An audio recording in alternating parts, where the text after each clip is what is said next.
Hello mga kaibigan, Admin Rich po ito. Ngayon po mga guys ay meron po tayong issue na kukumentuhan. Ito po ay tungkol sa pinapakalat nitong mga DD sheets. Yung mga DD sheets mga kaibigan, wala po silang magawa. At ang kanila pong ginagawa ay siraan po ang ating Pangulo at ang ating Speaker, Martin Romualdez. No? Mga kaibigan, yung pinapakalat po nila, meron daw Romualdez rice. Pero ito mga kaibigan, pakinggan po natin ang sinasabi dito ni Speaker Martin Romualdez tungkol dito sa pinapakalat nila na meron daw Romualdez rice. Pakinggan natin. Malag si House Speaker Martin Romualdez sa kumakalat na Romualdez rice sa social media. Ayon kay Romualdez, hindi sa kanya galing ang mga bigas na may tatak ng kanyang pangalan. Itatama naman ng House Speaker ang paglipana ng Romualdez rice na hindi malinaw kung saan at kailan ginawa ang pamamahagi nito. Batay sa malitrato sa mga nagdaang Bagong Pilipinas Servicio Fair, walang pangalan ng House Speaker ang mga pinamimigay na 5 kilo ng bigas, kundi label lamang ng rice miller ang makikita rito. Okay, so mga kaibigan, malinaw na malinaw ito na ito ay kasama sa mga ginagawa ng mga DD sheets na paninira po kay House Speaker Martin Romualdez. Bakit nila sinisiraan si Speaker Martin?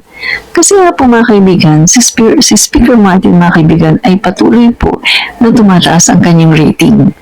Bagamat wala pa po siyang intent para tumakbo as president sa 2028, pero nakikita natin na tumataas po ang kanyang rating. Unti-unti, no? Slowly but surely. No? Samantalang doon naman sa kay Sara ay galing siya sa mataas, diba? Tapos unti-unti po siya na bumababa. Yan po ang delikado. Yun bang galing ka sa mataas pagkatapos consistent kang bumababa?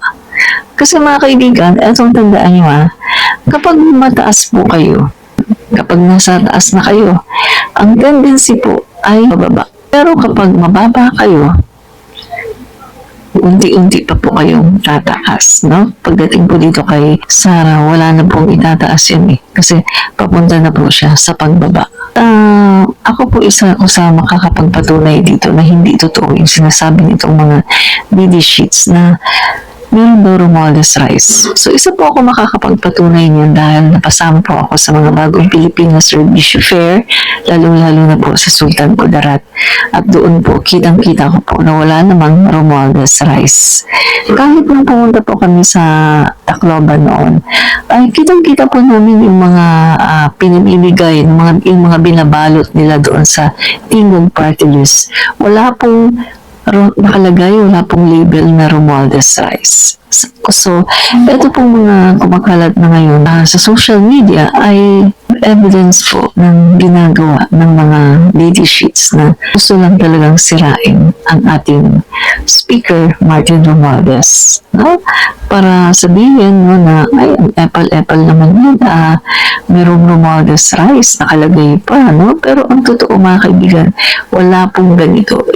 Pinasinungalingan po ito ni Speaker Martin at sabi po niya, hindi po nila alam kung saan ito nanggagaling dahil yun pong kanilang mga pinamigay ay wala na pong nakalagay na Romualdez rice, kundi ang nakalagay lang po ay ang pangalan ng miller. At sabi ko nga po, papatunayan ko rin yan dahil nakasama din po ako sa mga Bagong Pilipinas Servicio Fair. At wala po akong nakita na mga pakete ng bigas na merong nakalagay na Romualdez rice. Wala po. So, yan po mga kaibigan ay isang napakalaking kasinungalingan ng mga DD sheets. Sila naman ang nagpapakalat niyan So, sila po, yung talagang, ang kanila po talagang aim ay sirain ang ating speaker.